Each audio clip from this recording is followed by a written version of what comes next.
আল্লাহ তাআলার ক্ষমতা, আল্লাহ তাআলার বিশালতা, আল্লাহ তাআলার মহানুভবতা, আল্লাহ তাআলার করুণা, আল্লাহ তাআলার দয়া এই প্রসঙ্গে আলোচনা হবে। সেই মজলিসে কোন সম্প্রদায়ের লোকেরা বসেছে, তাদের জন্য মালিকের পক্ষ থেকে ঘোষণা। কি ঘোষণা? আহারে, এই জায়গায় আমি একটা কথা না বললেই পারছি না। আল্লাহ নবী সাল্লাল্লাহু আলাইহি ওয়াসাল্লাম যখন ওই পাহাড়ের গুহায় বসে থাকতেন, নবীজির একমাত্র স্ত্রী তখন খাদিজাতুল কুবরা, বিধবা নারী, 40-এর ঊর্ধ্ব তার বয়স। আল্লাহু আকবার। স্বামীর জন্য রুটি, স্বামীর জন্য খাবার তৈরি করে সেই মক্কা নগরী থেকে 4 কিলোমিটার পথ পায়ে হেঁটে, এরকম গাড়ি ঘোড়ার ব্যবস্থা ছিল না, নির্জন, খুবই শূন্য জনতা, সেই পরিবেশে তিনি পায়ে হেঁটে, একজন রমণী 4 কিলোমিটার পথ হেঁটে সেই পাহাড়ের গুহা থেকে, সুউঁচু পাহাড়, সেই পাহাড়ের গা বেয়ে বেয়ে খাদিজাতুল কুবরা নবীর জন্য খাবার উপস্থাপন করতেন। আল্লাহ তাআলা আমাকে সেই পাহাড়ে ওঠার তৌফিক দিয়েছেন। আমি এই কথাটা বলতে চাই না, তবুও বলছি। আসরের নামাজ পড়লাম পাহাড়ের পাদদেশে, পাহাড়ের কাছেই একটি মসজিদ, অত্যন্ত সুন্দর, এসি করা মসজিদ, বড় গরম, বড় গরম। আরব জগৎটা, আরবটা খুব তাপমাত্রা সেখানে 50 ডিগ্রি সেলসিয়াস, বড় গরম। এখানে এসি ছাড়া থাকা যায় না, বাহিরে কষ্ট। এত সুন্দর মসজিদ, এসি করা, বড় বড় এসি। নামাজ পড়লাম, আসরের নামাজ পড়ে বের হলাম, পাহাড়ে উঠবো, বড় শখ। আল্লাহ নবীর কাছে কোথায় কোরআন নাযিল হয়েছে সেই জায়গাটা, এটা কোনো ওঠা ইবাদত নয়। এখানে উঠলে যে নেকি হবে এরকম কোনো কথা নাই, কিন্তু মনটা চায় যে আল্লাহ নবী কোন গুহায় বসে থাকতেন, কিভাবে উঠতেন, সেই গুহাটা একটু দেখতে ইচ্ছা করে।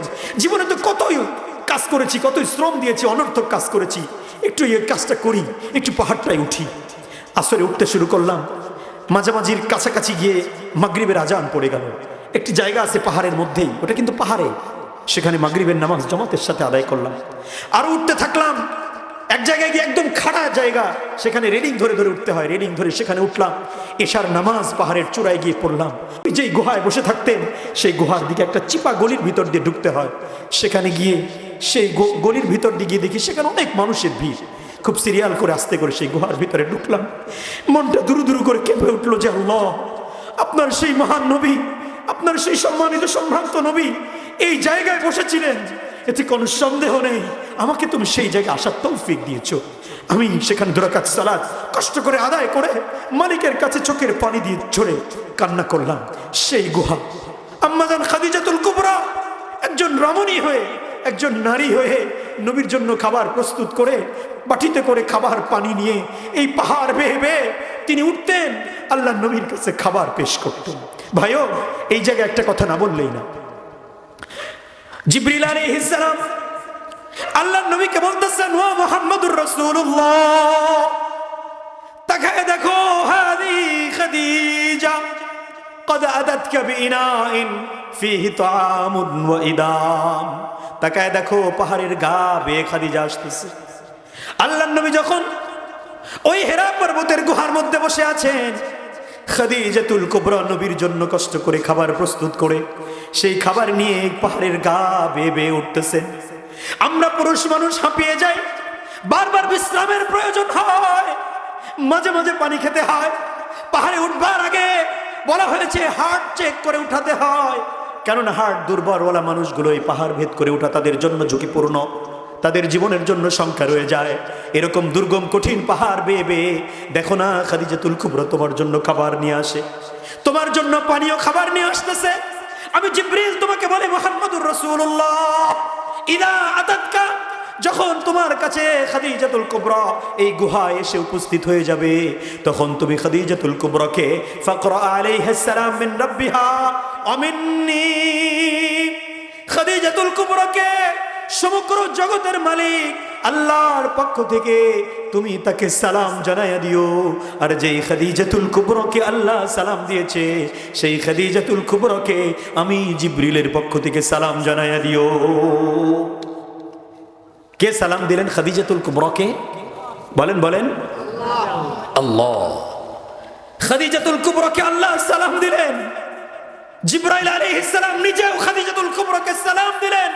আল্লাহর নবীকে বললেন, নবী মুহাম্মদ, আপনি খাদিজাতুল কুবরাকে আল্লাহর পক্ষ থেকে সালাম জানাবেন, আমার পক্ষ থেকে সালাম জানাবেন। শুধু সালামই নয়, ওয়াবাশশিরহা বিবাইতিন ফিল জান্নাতি মিন কাসাবিন লা সাখাবা ওয়ালা নাসাবা ফিহা। আল্লাহর নবী আল্লাহর পক্ষ থেকে সালাম জানানোর পরে, আমি জিবরিলের পক্ষ থেকে সালাম জানানোর পরে আপনি খাদিজাতুল কুবরাকে এমন একটা জান্নাতের সুসংবাদ দিবেন, যেই জান্নাতটা আল্লাহ তাআলা দামি মণি মুক্তা জহরত দিয়ে তৈরি করেছেন। আওয়াজ করে বলেন সুবহানাল্লাহ। শুধু তাই নয়, সেই সুরম্য সাজানো দামি মণি মুক্তা দ্বারা নির্মিত সেই জান্নাতের সুসংবাদ দেওয়ার পরে এমন জান্নাত, এমন বালাখানা, যেই জায়গার মধ্যে একবার অনুপ্রবেশ করলে মানুষের আর কোনো পেরেশানি থাকবে না।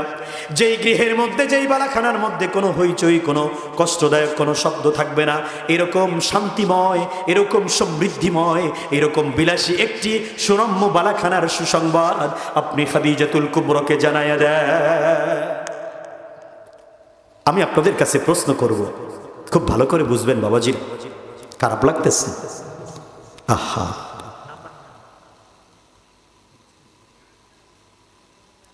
প্রশ্ন হলো খাদিজাতুল কুবরাকে আল্লাহ তাআলা কেন সালাম দিলেন? খাদিজাতুল কুবরাকে জিবরাইল আলাইহিস সালাম কেন সালাম দিলেন? খাদিজাতুল কুবরাকে ওই বালাখানা সুরম্য সাজানো দামি মণিমুক্ত জহরতের দ্বারা নির্মিত বালাখানার সুসংবাদ কেন দেওয়া হবে? এই প্রশ্নটা আপনাদের কাছে, এই প্রশ্নের উত্তর আপনাদের হয়তো অনেকেই বুঝে ফেলেছেন। আমি আপনাদেরকে একটু স্পষ্ট করে দেই। আল্লাহ তাআলার পক্ষ থেকে সালাম, জিবরিলের পক্ষ থেকে সালাম এবং জান্নাতের সুসংবাদ, এটার মূল কারণ হলো খাদিজাতুল কুবরা তিনি আল্লাহর নবীর সহযোগী হয়েছেন। আল্লাহর নবীর কাছে নাজিল হওয়া এই কোরআনের সহযোগী হয়েছেন। আল্লাহর কাছে, আল্লাহর নবীর কাছে নাজিল হওয়া এই কোরআনের প্রতিষ্ঠান গারে হেরার সহযোগী হয়েছেন। আল্লাহর নবীর সহযোগী, কোরআনের সহযোগী, ওয়াহির সহযোগী হওয়ার কারণে আল্লাহর পক্ষ থেকে খাদিজাতুল কুবরাকে সালাম জানানো হয়েছে এবং তাকে সুরম্য বালাখানার সুসংবাদ দেওয়া হয়েছে। বলেন সুবহানাল্লাহ।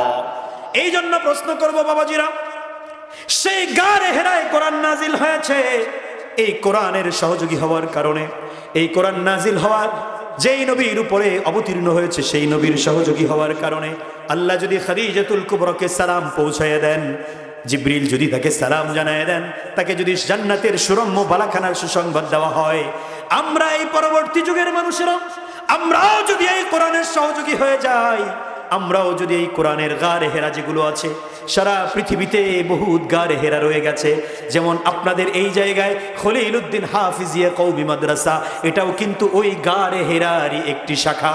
আওয়াজ করে বলেন ঠিক কিনা?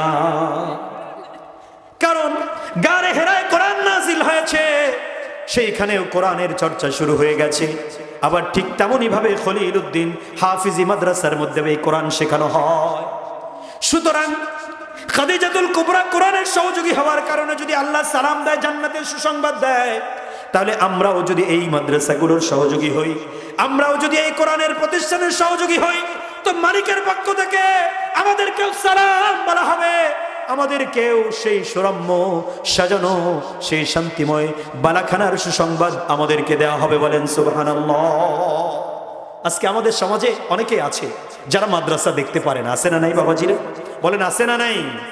আচ্ছা, মাদ্রাসার মধ্যে কি সন্ত্রাসী শেখানো হয়? বলেন বলেন। মারামারি কাটাকাটি শেখানো হয়? মাদ্রাসার মধ্যে কি নারী উত্ত্যক্ত করে টিজিং এর তালিম দেওয়া হয়? মাদ্রাসার মধ্যে কি নেশা লেনদেনের কোনো তালিম দেওয়া হয়? মাদ্রাসার মধ্যে কি সন্ত্রাসী করার তালিম দেওয়া হয়? মাদ্রাসার মধ্যে কি ডাকাতির তালিম দেওয়া হয়? মাদ্রাসার মধ্যে কি ছিনতাই খুন খারাপের তালিম দেওয়া হয়? মাদ্রাসার মধ্যে কি জাতীয় সম্পদ লুণ্ঠন করবার শিক্ষা দেওয়া হয়? না বাবাজিরা, না। মাদ্রাসার মধ্যে শেষ রাত্রে উঠে যে ট্রেনিংটি দেওয়া হয়, শেষ রাত্রে উঠবে, তাহাজ্জুদের মধ্যে নামাজ পড়ে, তাহাজ্জুদ পড়ে আল্লাহর কাছে রোনা জারি করে নিজেদের জন্য, জাতির জন্য, সমাজের জন্য, এলাকাবাসীর জন্য চোখের পানি পানি ফেলে দোয়া করবে, এরপরে কোরআন খানা নিয়ে বসে যাবে। বাচ্চারা ফজরের আগ থেকে কোরআন শিখবে, কোরআন মুখস্থ করবে, মুখস্থ শোনাবে, কোরআন ইয়াদ করবে, কোরআন ওস্তাদদেরকে শিখাবে, ফজরের পরে আবার মুখস্থ করে পিছনের পড়াগুলো শোনাবে। এরকম ভাবে সকাল 9টা খাবার, গোসল, আবার একটু বিশ্রাম, আবার জোহরের আগ থেকে আবার পড়তে শুরু করে কোরআন আর কোরআন, কোরআন আর কোরআন, হাদিস আর হাদিস, মাসআলা আর মাসআলা। এটা শিখতে শিখতে তাদের সময়গুলো সমাপ্ত হয়ে যায়।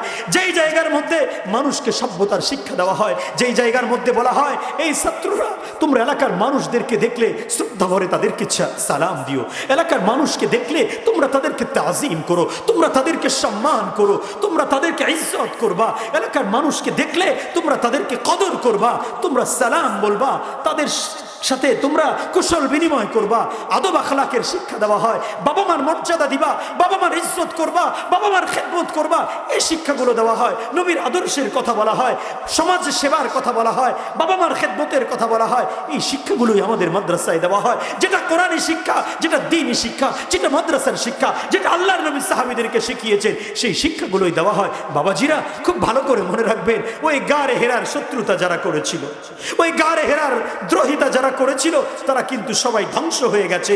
সুতরাং ওই গারে হেরার যে সমস্ত শাখা সারা পৃথিবীতে এখনো বিস্তীর্ণ, তাদের সঙ্গে যারা শত্রুতা করবে, তাদের সঙ্গে যারা আদাবতি করবে, তাদের সঙ্গে যারা দ্রোহিতা করবে, তারাও কিন্তু ধ্বংস হয়ে যাবে, এতে কোনো সন্দেহ নাই।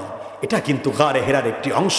এই জন্য বাবাজিরা, এই কোরআন এখানে তালিম হওয়ার কারণে, এই দ্বীনি শিক্ষা এখানে থাকবার কারণে বাবাজি আজকে আপনাদের এলাকার মধ্যে আল্লাহর রহমতের ফেরেশতারা আসে, রহমত নিয়ে আসে, এলাকার মধ্যে রহমত বর্ষণ করে।